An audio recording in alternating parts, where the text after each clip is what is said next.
Today I'm going to show you how to make no-bake cookies my way. I have been doing this for years. One saucepan, two different flavors, peanut butter and chocolate. Everybody wins. What could be bad about this? And they're quick and easy. So let's get started. The first thing we need to do is pre-measure all of our ingredients because this goes very quickly. You will need a half of a cup of butter. This is 113 grams. You'll put this into a saucepan. Measure out 2 cups of sugar. That's 400 grams. You'll need a half cup of milk, that's 120 milliliters.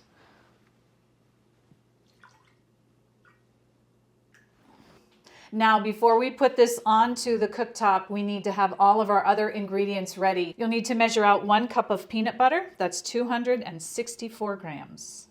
We'll be adding 1 teaspoon of vanilla, that's 5 milliliters. I'll also be adding just 1 pinch of salt. Measure out 3 cups of old-fashioned rolled oats. That is 280 grams. The last thing you'll need is 4 tablespoons of cocoa.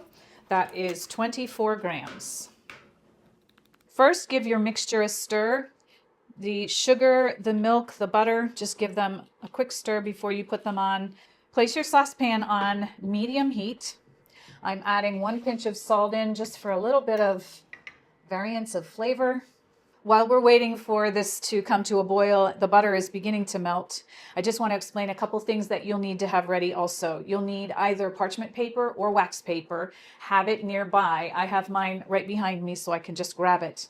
You'll also need a scoop or spoons, depending on what you want to portion your batter out with. This is a number 30, which is about 2 tablespoons or 1 ounce. And I would highly recommend you have a digital easy read thermometer or a candy thermometer. The old-fashioned rule was always to just let it get to a rolling boil and then boil it for 1 minute. You have to take into consideration a different pan, a different heat source. Time can mislead you and temperature never will. So shortly I will be putting my candy thermometer right in the pan and I will be monitoring it. 235 degrees Fahrenheit or 112 Celsius. If this mixture does not get to that temperature, your cookies will fail, they'll be soupy, they will not set. And if you mix it or boil it too much, they'll be dry and grainy. So I would highly recommend that you monitor this using a thermometer of some type. Once it starts rolling boil, I stop stirring, just get out of the way and let it do its thing. I am monitoring the temperature right now. Once you've arrived at your temperature, remove it from the heat. Now you want to immediately stir in your peanut butter.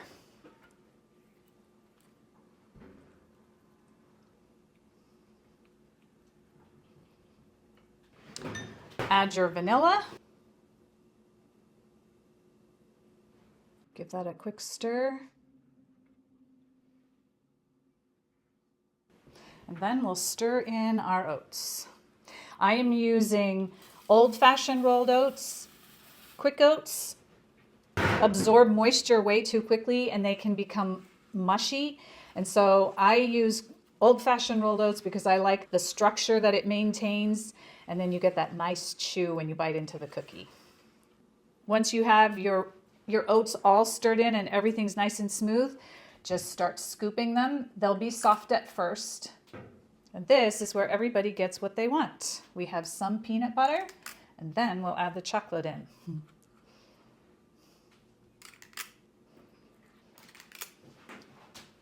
Now we'll add our cocoa in.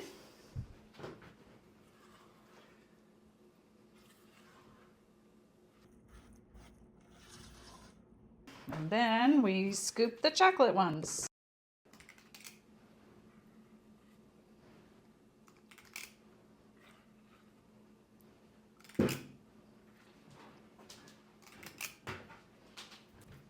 So now we wait. They just need to set for maybe anywhere from 15 to 20 minutes. If your house is cooler, it doesn't take very long and you'll be eating them in no time.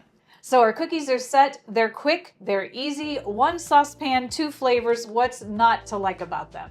These are soft and tender and fudgy, and they're loaded with chewy oats.